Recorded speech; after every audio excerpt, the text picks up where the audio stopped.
This is one of my light Brahma hens, and I came home from a few days away during pretty cold spell, and this girl was not doing well out in the coop. So I wanted to talk about what you can check for when you find a chicken that isn't doing well and how you can maybe figure out what's going on. There's her eggs. She likes those. One of my first things I do is I always bring them in somewhere where it's warmer or somewhere where I can examine them. And never fails. If I don't see anything obvious, the first thing I'll do is check out their vent area. I'll tell you, we have mites here. I have talked about this forever with these mites. We just struggle with mites. We can keep them in control, but we struggle. So I always will check the vent area, and you can see her vent is just a disaster. She was covered in mites. I check my chickens every couple weeks because we struggle with this. So I know she was just okay, or maybe just barely had mites a few weeks ago. But if they have some underlying issue, I find that mites will just overrun them very quickly. So she was doing that. She was also kind of favoring one of her feet a little bit and had this mite issue. When I brought her in, one of the things to check for is what their droppings look like and how they're eating. So she was eating okay, which was good. I feel that's a good sign. Her droppings were gross. They were very runny. She had some diarrhea issues going on. So these were all things that I take into account when I'm checking for a chicken.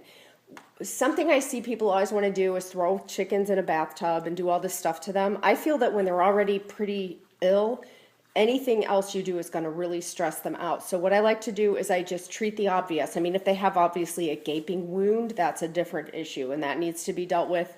In her case, she was completely overrun with mites. So I immediately got her dusted and took care of the mites to stop at least what I knew was draining a lot of her energy there. I got her to eat, and I will show you my toolkit. Sometimes they won't eat. She would eat. So I got her eating good food. I got her in a warmer environment. We treated those mites, and I just left it at that.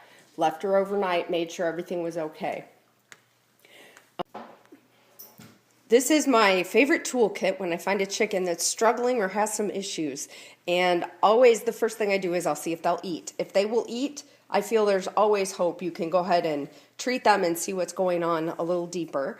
I always fry up or scramble some eggs in the microwave, scrambled eggs, and I put this NutriDrench in there, which you can find at most feed stores, TSC, whatever you have around you. And if they'll eat that, there's always hope, I feel. If they won't eat, then I will make this NutriDrench into kind of a weak tea color and use an eyedropper and get it on like the side of their beak to try to get them to take some. Don't just open their beak and squirt it in. You could cause them to aspirate it, which are going to cause a lot more problems. So these are the first steps that I'll take with a chicken to assess better where they're at. And if they're not eating on their own, there's usually pretty severe problems. But sometimes NutriDrench will pep them up. I like to have exam gloves because usually when I find chickens, it's got something to do with poop or mites or something gross that I don't want to touch. And I like these little puppy absorbent pads. I've done all this stuff on towels. It's gross. You have to wash them. So these are my first kits that I go to. With this chicken, after I saw where she was, a day or so, we also noticed she had some frostbite on her foot. I know it makes me sound like a terrible chicken owner. It is never something that we've had. I don't know. I'm still not even entirely sure it is frostbite, but her foot swelled up. It's kind of seepy, and you know, it's been not even a week yet. I can't tell if that's tissue turning color or what, but I suspect because it was so cold and she's got those heavily feathered feet that she may have gotten some frostbite. Again, I feel that this is because of some other underlying issue. So after about 2 days, we noticed that too, but it seemed to be okay. We were soaking it in Epsom salt.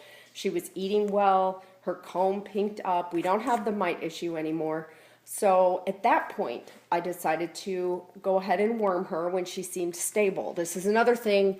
I feel I see people will bring chickens in and they'll just do everything all at once. I think that's terribly stressful to a sick bird.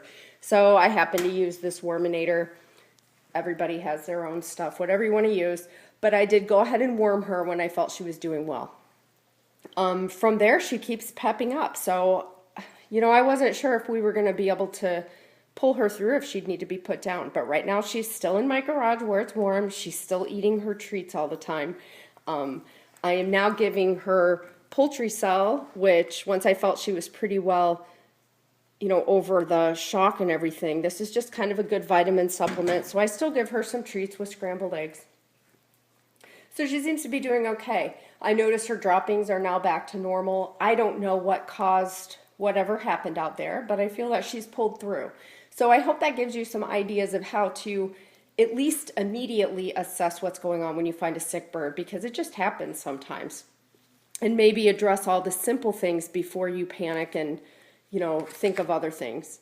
So thanks so much for watching. Please subscribe to our channel so you don't miss any of our videos.